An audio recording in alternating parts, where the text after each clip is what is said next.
안녕하세요. 속풀이 짬뽕 알뜰 세트입니다. 저도 개인적으로 반전이 있는 영화나 드라마 참 좋아하는데요. 인터넷에도 반전이 있는 썰들이 많이 돌아다니고 있기도 합니다. 이 시간에 윗집에서 단소 부는데 잘 불러서 마음은 편해진다는 분도 계시고, 김부장 진짜 밤길 조심하라는 제목에는 비 와서 미끄럽더라는 글, 지하철에서 노인들 골골대는 거 보기 싫다는 제목에는 전부 건강해지셨으면 좋겠다고 하고, 개 2마리 키우는데 퇴근하고 왔더니 내 방이라는 제목의 이 사진에는 나갈 때 그대로라며 착한 놈이라고 하는 등 소소한 반전 재미를 주는 글들이 올라오고 있는데요. 한 분은 중국집에서 국밥 찾는 사람을 봤다는 글을 올렸는데, 웬 아저씨가 들어오더니 돼지국밥 주세요 라고 외쳤고, 종업원이 국밥은 없다고 하여도 갑자기 주방장이 나와서는 여기 국밥 있다고 내가 만드는데 내가 알지 라고 외쳤다는데, 메뉴판에 진짜 국밥이 있어서 아저씨는 맛있게 국밥을 드셨다고 하네요. 중국집 돼지국밥은 이런 느낌이라고 합니다.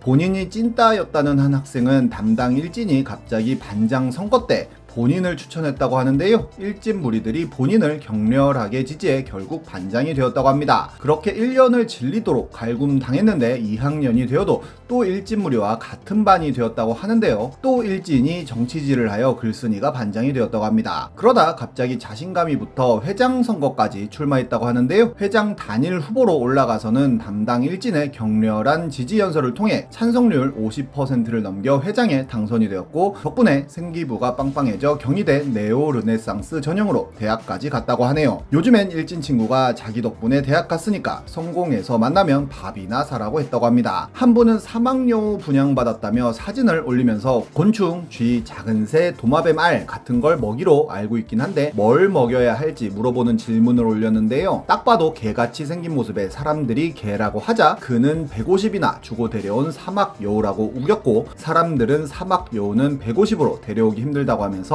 개사료 먹이라는 답글을 달기도 하였습니다. 이번엔 이렇게 주작 같기도 하지만 반전에 반전을 줘서 많은 뒤통수를 때렸던 썰들을 모아봤습니다. 그럼 한번 볼까요? 첫 번째는 여자친구 집에서 보면 안 될 것을 봐버린 남자입니다. 네이트판에 사귄 지 6개월 된 여자친구가 있는 28살 남성이 쓴 글인데요. 소개팅 나갔다가 너무 순수하고 착하고 예의 바른 모습에 첫눈에 반해 고백하여 사귀게 되었고, 주말에 처음으로 여자친구 집에도 갔다고 합니다. 그런데 여자친구 방문을 살짝 열어보니 방안이 온통 이런 식의 메모장으로 가득했다고 하는데요. 처음엔 그냥 포스트잇이라고 생각했는데 자세히 보니 그날 뭘 했는지, 어딜 갔는지, 무슨 얘기를 했는지 무서울 정도로 세세히 적혀 있었다고 합니다. 뜬금없이 내 남자친구는 왼손잡이다, 자전거를 탈 때 왼발부터 밟는다 같은 것도 쓰여 있었다고 하는데요. 6개월간 여자친구를 만나면서 이상했던 점이 한두 가지가 아니라며 한 번 봐달라면서 글이 시작됩니다. 이렇게 출근했어요, 반지 예쁘지 라며 반지 사진을 보냈더니 뭐야 언제 산 거야 라며 나도 갖고 싶다 라고 했다는데요. 자긴 안 꼈냐고 물어보니 본인은 잘 안 껴서 반지 잘 안 산다고 대답을 하였고, 커플링으로 맞춘 거라며 일주일도 안 된 건데 어떻게 까먹을 수 있냐고 하니 씻을 때 빼놨다는 걸 까먹었다면서 끼고 있다가 사진을 보내준다고도 하여 처음엔 여친이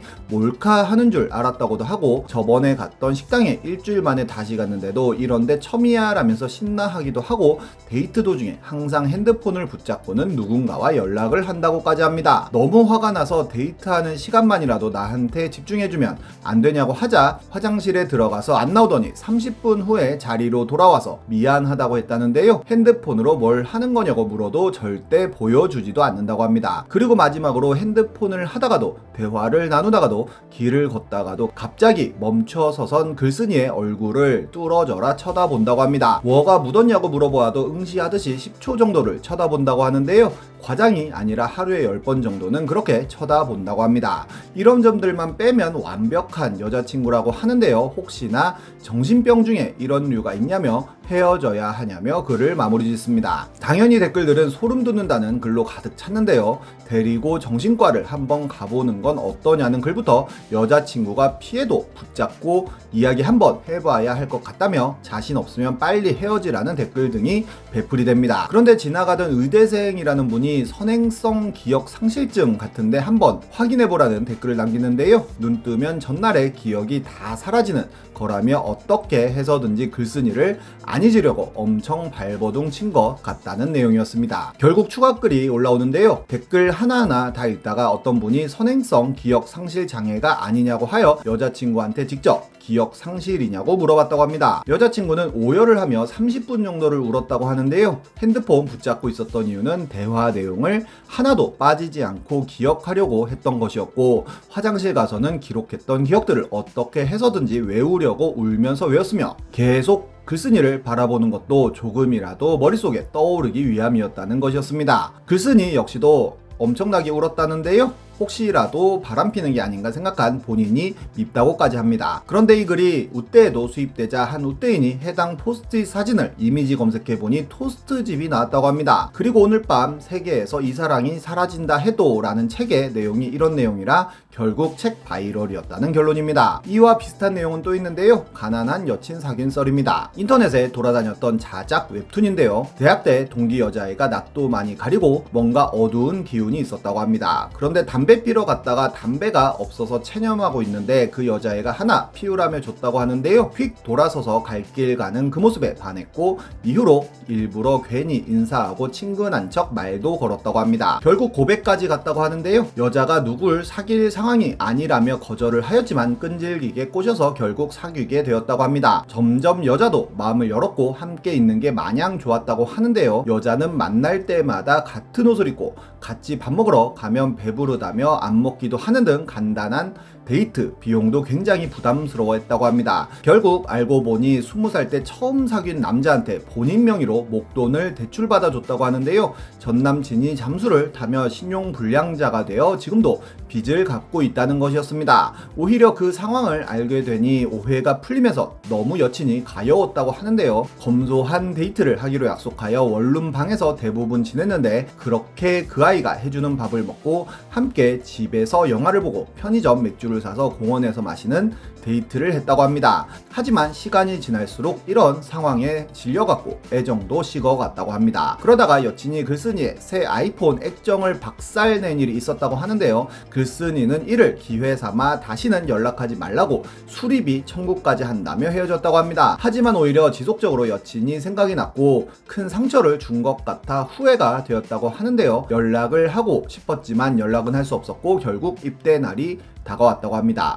입대 전날 술도 거하게 취하고 감성도 충만해져 마지막으로 그 애한테 연락하고 싶어졌다고 하는데요. 전화는 못하고 내일 군대 가니 그때 미안했고 잘 살라는 메시지를 보냈지만 몇 시간을 기다려도 답장은 오지 않아 체념하고 있는 순간 답장이 왔다는 알림을 보게 되었고, 정말 떨리는 마음으로 확인을 하려고 했는데 갑자기 핸드폰에서 엄청난 빛이 생기고는 불침번해야 한다고 깼다고 합니다. 다음은 수능 레전드 썰입니다. 대리시험 치르던 학생이 감독관에게 걸렸다는 기사인데요. 2006년 수능에서 학부모에게 돈을 받고 대리 시험에 응시한 대학생이 적발되었다는 내용인데, 4교시 종료를 얼마 앞둔 시점 인상착의를 확인하던 감독관에게 적발되었다고 합니다. 그런데 이 대학생의 채점 점수를 확인해보니 78점이 나왔다고 하는데요. 알고 보니 작년 수능 성적표와 민증을 위조하여 대리 시험 의뢰 광고를 게재했고 한 학부모에게 1억 원을 받고 대리 시험을 치렀다는 것입니다. 시험 직후 도주할 생각이었지만 덜미를 잡힌 건데요. 이 사실을 알고 경찰서로 뛰어온 학생은 나도 124점을 받는데 78점을 받았다며